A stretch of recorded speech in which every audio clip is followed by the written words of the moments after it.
L'aventure de la presse yiddish. Une série de 15 émissions proposées par Henri Minzeles et présentée par Olivier Gulan. Réalisation technique Richard Hanou. Une série réalisée avec le concours de la Fondation Doron.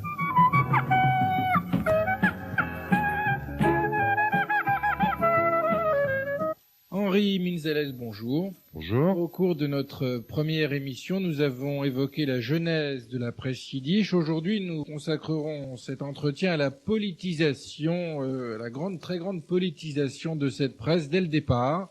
Alors au départ, il y a la Haskalah. Au départ, il y a la Haskalah. La Haskalah, peut-être il faut en dire quelques mots. La Haskalah, c'est ce qu'on appelle les Lumières. C'est-à-dire, c'est un mouvement moderniste qui a balayé les communautés juives, aussi bien en Occident, en Allemagne, c'est le cas par Elson, que en Russie et en Pologne. C'est-à-dire dans les grands centres où vivaient les Juifs. Ce courant de la Haskalah a visé surtout à démolir une sorte de frontière, une sorte de barrière religieuse pour donner accession aux masses populaires juives, c'est comme ça qu'on les appelait à l'époque, à la modernité. Ce qu'on appelle la modernité, c'est-à-dire tout ce qui se passait alentour. Par exemple, la Révolution française a eu des retombées au point de vue la Haskalah. Le sionisme a emprunté, dans une certaine mesure, des positions modernistes à la Haskalah. Cette Haskalah, en fait, cherchait surtout à s'évader d'une société qui avait été figée pendant des siècles, qui avait été imposée par le milieu environnant, c'est-à-dire par le milieu chrétien, il faut le dire. Elle a cherché donc, en quelque sorte, à déborder du couvercle et à essayer de prendre en compte tout ce qui pouvait passer sur le plan idéologique, sur le plan politique, dans la société environnante, c'est-à-dire dans la société majoritaire. Et alors, cette Haskalah, venue au départ d'Allemagne, se greffe sur une société bien particulière, qui est la société yiddish, ashkénaze d'Europe orientale. C'est-à-dire une société qui était fermée. Une société qui était fermée parce qu'ils vivaient dans des conditions... D'abord, une zone de résidence avait été créée en Russie à la fin du XVIIIe siècle, qui interdisait aux Juifs de quitter une zone délimitée. Il est vrai que cette zone délimitée, c'était quand même pas un ghetto, puisque c'était aussi grand que la France. Mais une chose est sûre, c'est que par exemple un Juif qui habitait à Varsovie n'avait aucune possibilité pour pouvoir se rendre à Moscou. Parce qu'on ne le sait pas et c'était interdit. Il a fallu que par la suite et bien plus tard, pour ceux qui avaient beaucoup d'argent, qui faisaient qui faisaient partie de la première guilde, c'est-à-dire qui payaient des taxes très élevées, ils avaient le droit de pouvoir séjourner à Moscou ou à Saint-Pétersbourg. C'est le cas de grandes familles juives du XIXe siècle, des aristocraties juives comme les Ginsburg, etc. Alors, il se trouve que c'était une société fermée, une société figée, une société qui vivait encore d'une manière plus ou moins moyenâgeuse, avec une Keïla, c'est-à-dire avec un Kahal à la tête, une sorte de municipalité religieuse juive, où toute la vie du juif était réglée de la naissance jusqu'à la mort et ponctuée uniquement par la religion. Et c'est à partir donc de la fin du XVIIIe siècle et surtout au XIXe siècle, en tout cas c'est ce qui s'est passé en Europe centrale et orientale, que toutes ces frontières ont été plus ou moins, abattues. Et à partir de ces frontières abattues, je ne dirais pas que les Juifs ont pu respirer, mais ils ont pu au moins savoir ce qui se passait par là. Et c'est là que se sont engouffrés un certain nombre de doctrines qui venaient de l'extérieur, et un certain nombre de doctrines donc qui ont été utilisées par les Juifs pour leur propre compte. Et puis, poursuivons notre analyse pseudo-marxiste. Elle n'est pas marxiste du tout, je le dis. Pseudo-marxiste, puisqu'il y a eu au même moment, et en tout cas à partir du milieu du XXe siècle, l'industrialisation et un certain nombre de bouleversements économiques. J'allais le dire, mais vous venez de le dire, donc je crois qu'il n'y a pas grand-chose à rajouter, sauf peut-être quelque chose qui a été très important, c'est la création du chemin de fer. Ça n'a l'air de rien. La création du chemin de fer a aboli peut-être pas, mais a rétréci les distances. Si bien que les nouvelles qui allaient déjà vite à l'époque, par les colporteurs juifs, mais ça se faisait à pied, grâce au chemin de fer, les nouvelles allaient encore beaucoup plus. Et par la suite, il y a eu les dépêches. Et ça aussi, les dépêches, c'est très important pour les journaux.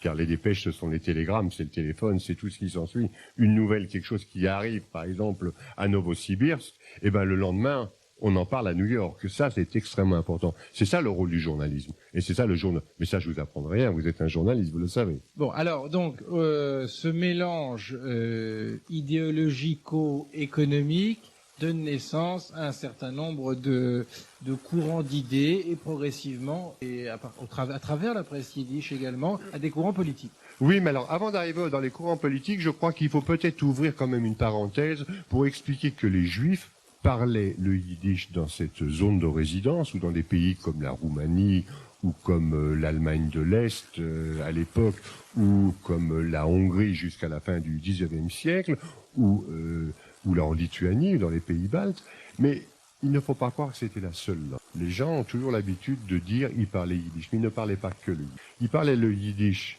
dehors ou à la maison, ils parlaient quand même un peu l'hébreu, ne serait-ce que sous le plan des prières ou parce qu'il y avait un courant néo-hébraïque. Il ne faut pas croire que le yiddish a ignoré, car il n'était pas pensable lorsqu'on était un juif, de ne pas connaître au moins 2 langues juives, à la limite une seule. Mais en tout cas, il y a eu toujours ce dualisme entre le yiddish et l'hébreu, l'hébreu qui, grâce à Eliezer Ben Yehuda, et grâce plus tard à Ahad Ha'am, est devenu une langue de communication et pas seulement une langue de prière. Et il y a eu même un trilinguisme, c'est-à-dire que le trilinguisme s'accompagnait d'une 3e langue, c'était la langue du pays dans lequel les Juifs vivaient. Autrement dit, il n'est pas rare d'avoir eu des écrivains et des journalistes juifs, je dis bien juifs, qui parlaient aussi bien le yiddish, l'hébreu que le russe, le yiddish, l'hébreu que le polonais, le yiddish, l'hébreu que l'allemand. Autrement, ce trilinguisme, ça aussi, c'est une conséquence de la Haskalah. Parce que la Haskalah, en apportant les Lumières, a apporté aussi le désir, un désir absolument profond de la part de l'intelligentsia de ces pays-là. Et quand je dis intelligentsia, je ne dis pas intellectuel, c'est un peu différent. Parce que l'intelligentsia, ce sont des intellectuels qui ont épousé la cause du peuple d'une manière beaucoup plus forte que les intellectuels qui s'occupaient par exemple de l'affaire Dreyfus. C'est très différent. Ça allait jusqu'à un changement de société. Je ne sais pas si je m'exprime clairement là-dessus. Et je trouve que ça, les Juifs ont été porteurs, ont été vraiment cette intelligentsia type que certains appellent cosmopolitisme, mais c'est le mot que je n'aime pas du tout. En réalité, c'était des Juifs qui étaient porteurs d'une culture juive traditionnelle puis révolutionnaire par la suite, et en même temps porteur des potentialités qui existaient dans le monde environnant, aussi bien en Russie qu'en Pologne ou ailleurs. Une ouverture culturelle et linguistique qui n'existait pas dans les autres nationalités qui formeront plus tard les nationalités de l'URSS. Absolument, absolument. C'est exactement ça. Alors, Alors maintenant, on peut arriver à la politisation. Avant d'arriver à la politisation, une dernière question, Henri Winzeles, sur ces courants, sur la genèse de ces courants politiques. Quelle était la place de la religion? Alors, la place de la religion a été extrêmement décriée par certains tenants politiques. La religion ou la place de la religion? Non, la place de la religion était comment dirais-je, toute puissante. Elle était toujours valable. Mais c'est sur le plan politique que la religion était combattue. Parce que très souvent, les tenants de la religion, il faut se placer dans le contexte de l'époque. Il ne faut pas raisonner avec une tête de 1990, ça n'a pas de sens. Il faut bien comprendre que très souvent, les rabbins des années 1880-90 étaient plus ou moins des bénis oui-oui du tsarisme. Parce qu'ils avaient peur pour eux, ils avaient peur pour leurs ouailles, et peut-être ils n'avaient pas tout à fait tort. Mais en tout cas, ce type de religion, c'est ça qui a été combattu précisément par les maskilim, c'est-à-dire par les partisans de la Haskalah, considéraient que la plupart des rabbins à cette époque étaient plus ou moins rétrogrades. Et c'est contre eux.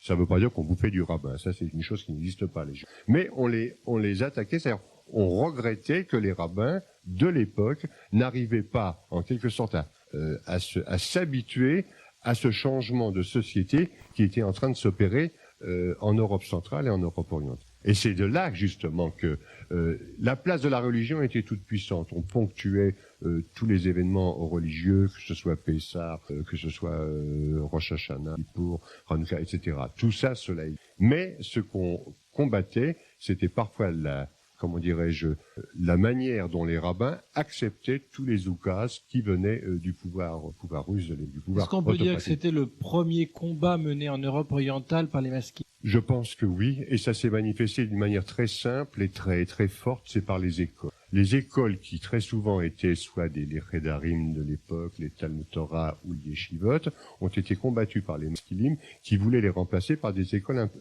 un peu plus séculières. Je ne dirais pas des écoles laïques parce que ça ne veut rien dire. École laïque en 1890, pour les Juifs. Surtout en dehors des frontières de la France. Oui, c'est un petit peu un anachronisme.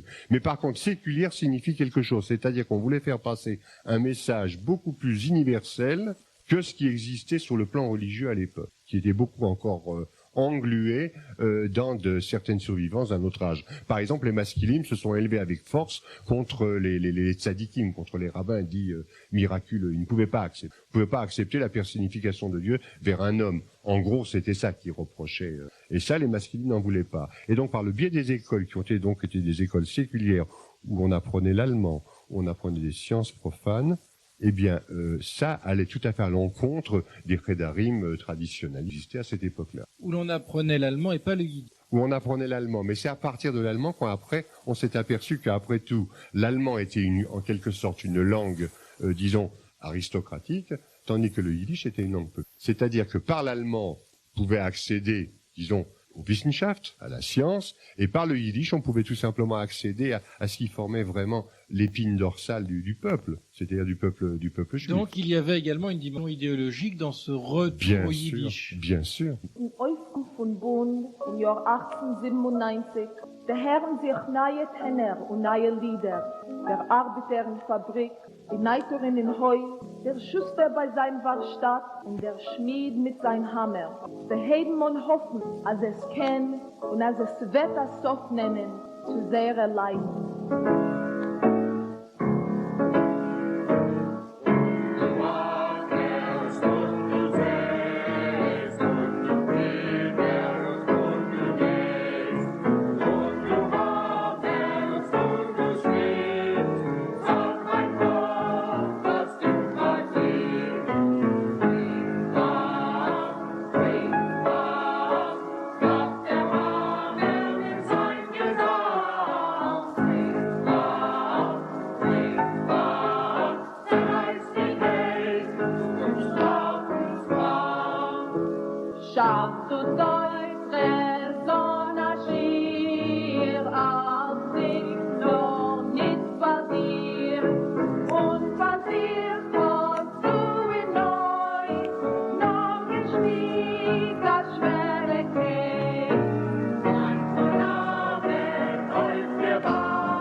Venons-en au courant politique. Oui, alors les courants politiques, c'est assez curieux de constater que, à l'inverse des autres langues, très souvent les langues, par exemple, nous prenons le français, ou nous prenons l'anglais, ou nous prenons l'espagnol, ce sont des langues qui étaient parlées par les classes moyennes ou par les classes supérieures, disons par les aristocrates ou par la noblesse.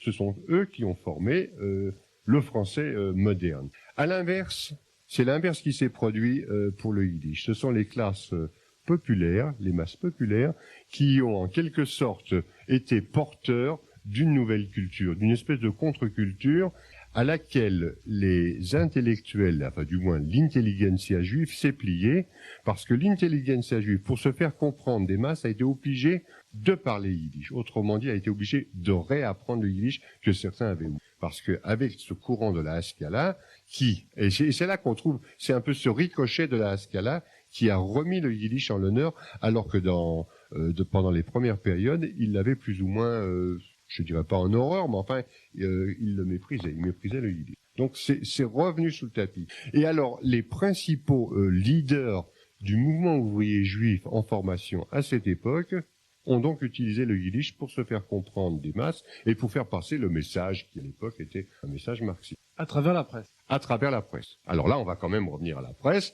parce que Tout ça, ça s'est pas fait d'un seul coup. Ça a demandé on peut dire environ 2 générations, grosso modo entre 1870 et 1914. Et puis en même temps, j'imagine que ce mouvement ouvrier, qui était le principal, s'est scindé en différents courants. Oui, alors par la suite, il s'est scindé puisque les communistes sont sortis de là. Il y avait les anarchistes qui fait une aile, il y avait les populistes, tout ça, mais tout ça. Les sionistes. Mais alors, les sionistes, c'est un autre problème. Les sionistes, c'est un cas assez particulier. C'est un cas assez particulier dans la mesure où on peut dire que dans les années 1890-1900, le yiddish n'intéressait pas certains leaders sionistes. Par contre, il en a intéressé d'autres. Il a intéressé Borochov.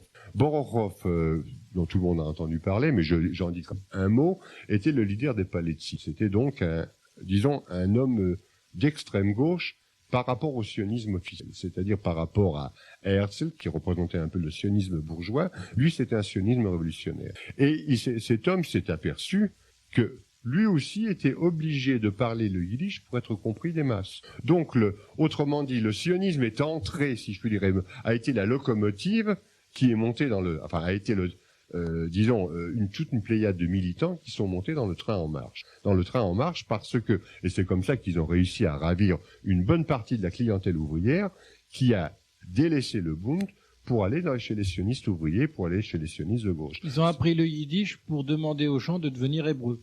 Si l'on veut, mais ça, c'était à long terme, parce qu'il y a eu, il faut pas me faire dire ce que je voudrais pas dire. Je veux dire par là qu'il y a eu donc une politique à court terme qui consistait à connaître le yiddish, et une politique à long terme qui consistait à créer un État juif, si possible en hébreu. Alors, ça s'est donc traduit par l'apparition de journaux qui étaient, dès le départ, d'après ce que vous venez de dire, les porte-drapeaux de certains courants et de certains hommes. C'est ça, exactement. C'est exactement ça. C'est ce qui s'est produit. Alors, est-ce que vous pourriez donner quelques exemples?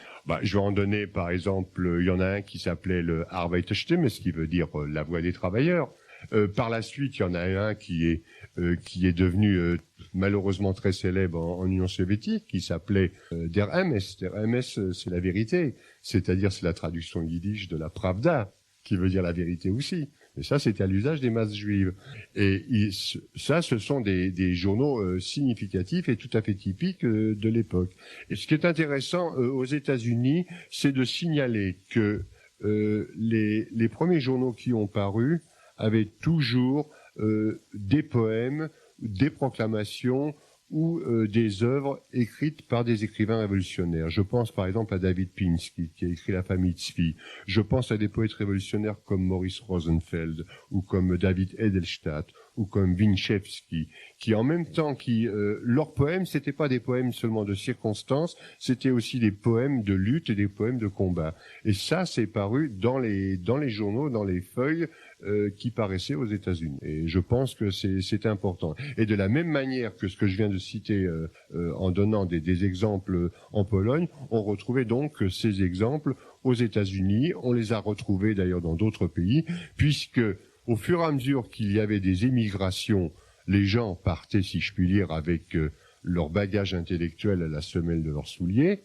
si je puis dire, un peu comme Danton, et allaient prêcher la bonne parole, apporter leur acquis, disons, à la fois révolutionnaire ou syndicaliste, dans les pays d'accueil, que ce soit aux États-Unis, ça a été le cas en Amérique latine, par exemple au Brésil, ça a été le cas un peu plus tard en Australie. Partout, les Juifs essaimaient. Ils pensaient, c'est tout à fait normal, à créer des Landsmannschaften, c'est-à-dire des associations d'originaires. Après, ils pensaient à un cimetière, un carré, n'est-ce pas? Ils pensaient à créer une synagogue, à faire des édifices pour le culte, à créer donc des sociétés à la fois d'entraide.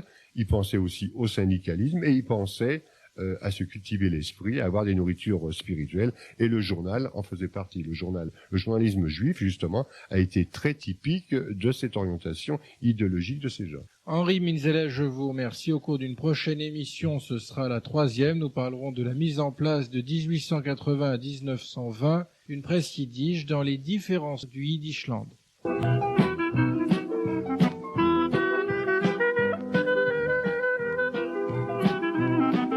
C'était l'aventure de la presse yiddish, une série d'émissions proposées par Radio Communauté Judaïque FM avec le concours de la Fondation Doron.